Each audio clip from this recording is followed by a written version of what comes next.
Alrighty, what's up YouTube? My name is Carson Nielsen, photographer based out of Pocatello, Idaho. Today I'm going to be doing a Q&A video and answering some of your guys' questions. If you guys like the video, like and subscribe. I'm going to be doing more stuff, so let's just get into it. Okay, first question. Tristan asks, what's it like living in Idaho? I have no perspective. I have lived nowhere else. I like living here. Not that many people where I live. I enjoy that. Good mountains, good scenery, outdoor activities. I did live in Boise for a little while, on the outskirts of Boise, and it was kind of cool to have a little bit more of a little bit more happening, you know. It was kind of cool to have that bigger city vibe. But where I live now, there's not really much of that going on. Pocatello, pretty small. But overall, I like it. I think it's pretty cool. Rainey asks, what is your favorite thing to photograph? I like to photograph people doing things in their own element, you know, when they are doing something that they enjoy or something that's a little bit less set up, and I can be a fly on the wall capturing what they're doing. I really enjoy that. I like photographing landscapes too. That's almost the same scenario. Haley asks, when did you first realize photography was for you? And I would say pretty much immediately. As soon as I started looking into photography, I was about 16 in high school, and I was pretty much hooked from the start. I would obsess over it pretty much all day long at school, and I mean, sometimes I'd skip class just to go look at different photos on the internet in the library. I mean, I really was in love with it from before I even had a camera. So it took me about 6 months before I could get a camera. I got one for Christmas, and I was studying as much as I could before that. And I really loved it. It was something to do. I lived in a even smaller town than I do now, so it was something to do. Go with my friends, take portraits, or just take cool little photos. The whole thing back in the day was trying to like have like a good aesthetic or a good feed or whatever. I'm super happy that I stuck with it and continued to push, because it's so incremental, your improvement. It's so incremental over time that it really takes like years to get to a point to where you're like, you know, above the average, and then it takes even more years to get above that. So I'm very happy that I stuck with it. I have a shitload of fucking hobbies all the time, and some of them I stick with more than others. Photography I've stuck with pretty much throughout since I started. Brianna asks, what is the hardest part about photography for you? I guess sometimes the hardest thing becomes trying to morph it into a career or a job aside from just a hobby. It's hard to just put in the work every day and try new things to grow the business side of things. And while I enjoy all that stuff, it's super fun. It's really hard to stay consistent, especially for me. I have a real hard time staying consistent about anything. Just sort of taking the step out of having it being a hobby and making it something that I can earn money from. And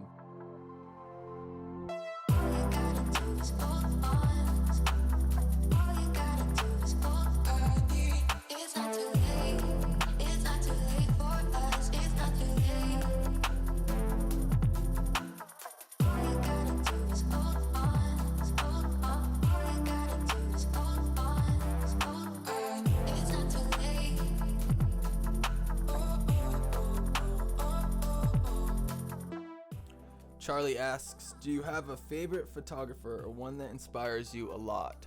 There are many photographers on the internet that I enjoy their work and that when I see, I draw inspiration from them. I rarely get on Instagram. I rarely am drawing inspiration regularly from specific people. I sort of just go on there on Instagram and I see some work, and a lot of times these days it's like I just get stuck like watching reels and shit.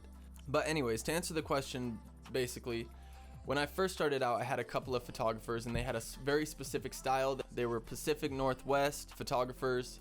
Andrew Kearns, he's super awesome, like sort of a lifestyle portrait, branding type photographer, and then many other photographers in that area. That's kind of how I got hooked. I would follow his content religiously and all of his YouTube videos. I think that I took a huge inspiration from him as far as the style of edit and things that I wanted to shoot. I don't live necessarily in the Pacific Northwest, but there is definitely influence from him. Jeremiah asks, do you know what kind of shots you want before a session, or do you see it as it happens? And also, what is your mindset going into a shoot and how do you prepare for it? So this is something that I've changed quite a bit this year, trying to take it a little bit more serious and be prepared, because ultimately I feel like that calms my anxiety quite a bit. You know, if I'm prepared, then I have nothing to worry about. I can just leave it be. Sometimes I still get a little anxious. That's just nerves. That's all right. But what I do to prepare for a shoot is, depending on how comfortable I am with the shoot and how new it is. If it's something I've never done before and we kind of have a concept, I like to create a mood board with the same situation and with the same lighting style and just do other reference photos, and that kind of helps me, and I send that to the client and they tell me if that's sort of on track to what they want. Other things that I do to prepare is just sort of visualize. Hopefully if I have the location in mind, or if I know the location, then I can sort of visualize the type of shots, the lenses that I'll use in specific shots, sort of just visualize the whole flow of the shoot and how it will go, and that really helps. As long as you have like an idea of what you're going to be doing for at least 20 minutes, that'll kind of get you in the flow of the shoot, and then the rest will kind of just come, and then things will happen spontaneously and you'll capture those. So yeah, that's kind of what I do. Hagen asks, the homeboy, how do you decide what editing vibe is most appropriate for each photo? Just trial and error. So I have a list of my own presets I've created. I will be working on making a preset pack eventually, but usually just like scrolling through that preset pack or those presets and seeing what happens. You know, they're different enough that they're not all like just variations of each other, and then I create sometimes tonal variations with the same color, and then so just to kind of see like whatever one strikes my eye first, I usually go with that, and then I will adjust from there. And then usually what I'll do is create a duplicate and then just edit that from scratch and then compare them and see what direction I kind of want to take. But yeah, I mean, with every photo there's a million directions that it could be taken, and those could all be good directions. Definitely just play around with it. Don't think that you're like limited by your first draft of that edit. You know, sometimes I'll edit a photo like 7 times before I decide what sort of vibe I want on it, you know. Jay Royce asks, what's your favorite lens specifically? My favorite lens specifically is the 35-1.4, the one I'm using right now. It's super fire. This boy. So this is my old camera, Nikon D750. Super good camera. So I got it after I graduated, my graduation money. Spent it all on this, as well as this 24-70 Tamron. This is a 24-70 2.8. 24, it'll get you a lot of, you know, landscape wide. I mean, you can even do portraits on it. You can do whatever. 24, it's like a good wide, but it's not so wide that it's distorted. It's starting to get there, but not completely. And then you know, you can go to 35, which is what this focal length is right now. So it's a little bit wide, but it's still, you know, it's good for portraits. It's good for environmental portraits. So something like, if you want to show the environment that they're in, it'll be good for that. And it's prime. That one's a prime, so it's 1.4, meaning that it can open up super wide and get a super shallow depth of field. Right now I'm recording on f4 so that everything's in focus. But with this lens, it goes, you know, to 50 to 70, so it goes from 24 to 70 millimeters. 70 is starting to get a little bit more compressed, and I really like that. I like the versatility. So okay, so basically I said that that's my favorite lens. This is probably the best go-to, you know, 24 to 70 2.8. It's not going to be as shallow, but it's so versatile. You can do portraits, you can do landscapes, you can do product photos, you can really do like most things on this. This is the setup for the 24 to 70, and then I have my 70 to 200 that can go on there, and my 35 prime. So those are the 3 lenses I use for all of my stuff. And only recently I started using the 35 prime, because with this camera, it wouldn't focus right. It wouldn't focus at all. Like, it would miss focus consistently by like a foot. So it would, if I was to focus here, it would end up focusing on my leg or something. So, but the 35 prime is a super awesome lens. It's super light and small, really good for video. It can go like really low light, and it's really fast, it's really sharp on that camera. On this camera, it was not. Jay Royce also asks, do you think it's important to have a specific style of photos / trademark, or mix it up always? Totally depends on what you want to do. I mean, if you want to be the person who someone looks at your photos and knows who took that, then you know, honing in a style, all those visual elements and the way that you mix them together, whether it's composition or lighting or color or just whatever the visual elements are, the way that you mix those is your style. So it's always better to have somebody look at your photo and know who took it, you know?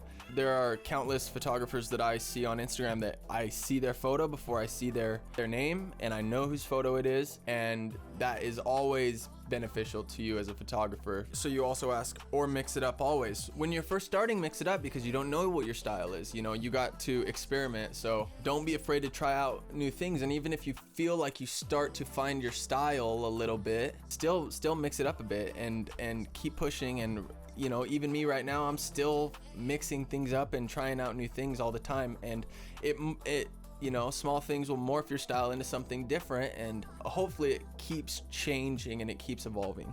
Out of 100%, how much of the success of the photo is from the editing / adjusting?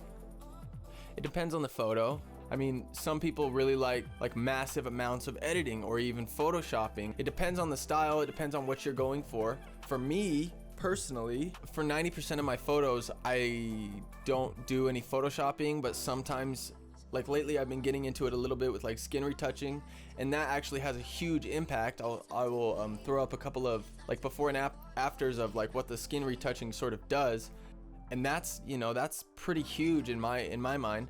Adjusting and the light and the colors and the tones and everything like that, it's pretty huge. So I would say like maybe more than 50%, but it's hard to conceptualize how much the photo itself is worth without the adjustment, with the composition and the natural lighting that it has and the expression and everything like that. It's hard to, but then when you take the original raw photo and make it into that, it's so much different. But it's, you know, it's hard to give you a percentage there, but I would say it's pretty huge. And one good exercise to do is like re-edit old photos and see how much better it can get with a new edit, with a little bit more experience in editing. Okay, so I think we're getting close to the end here. So Charlie asks, what is your favorite photograph that you have taken? I have a couple that I think are on the top of the list. I will go ahead and show those right now. You know, it's really hard to pick a favorite. I've taken a lot of photos that I enjoy.